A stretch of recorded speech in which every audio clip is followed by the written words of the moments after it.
बहुत समय पहले की बात है। सूर्यदेव की पत्नी छाया अपने पति की तेज अग्नि को सहन नहीं कर पाती थी। जब सूर्य का प्रकाश असहनीय हो गया तो छाया ने अपनी परछाई से एक रूप बनाया और उसका नाम रखा संवर्णा। फिर वह स्वयं तप करने चली गईं। उसी संवर्णा ने सूर्यदेव की सेवा की और वहीं उनके साथ रहने लगी। लेकिन सूर्य को इस छल का पता नहीं चला। कुछ समय बाद छाया संवर्णा रूप में से एक पुत्र का जन्म हुआ, शनि। शनि बचपन से ही अत्यंत तेजस्वी और गंभीर स्वभाव के थे। वे अपनी माता के समान तपस्विनी और धर्मप्रिय बने। परंतु सूर्यदेव उन्हें अधिक प्रेम नहीं करते थे, क्योंकि उन्हें लगता था कि यह बालक उनके तेज का योग्य नहीं है।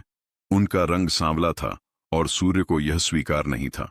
जब शनि थोड़े बड़े हुए तो उन्होंने अपने पिता सूर्यदेव के प्रति अपनी माता के प्रति उपेक्षा देखी।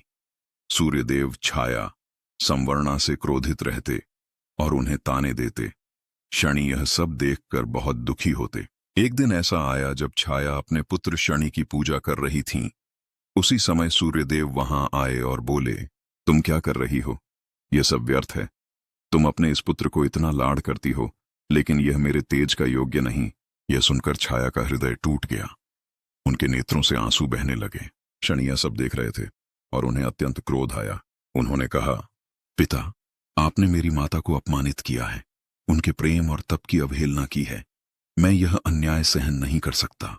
क्रोध में शनि ने अपने पिता सूर्य को देखा और उनके दृष्टि के प्रभाव से सूर्य का तेज मंद पड़ गया। सूर्यदेव का प्रकाश कम हो गया और चारों ओर अंधकार फैल गया। यह देखकर देवगण चिंतित हो उठे।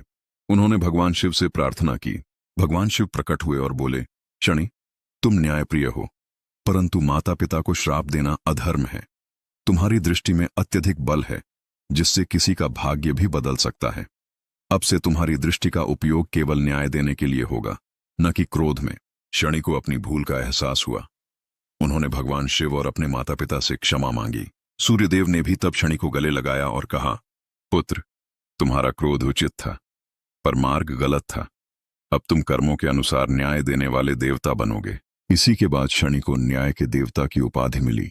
जो जैसा कर्म करेगा, शनि उसी के अनुसार फल देंगे, बिना किसी पक्षपात के। इस प्रकार शनिदेव ने अपनी मां का अपमान सह नहीं पाया और क्रोध में अपने पिता सूर्य को श्राप दिया, परंतु उसी श्राप से वे न्याय के अधिपति बन गए।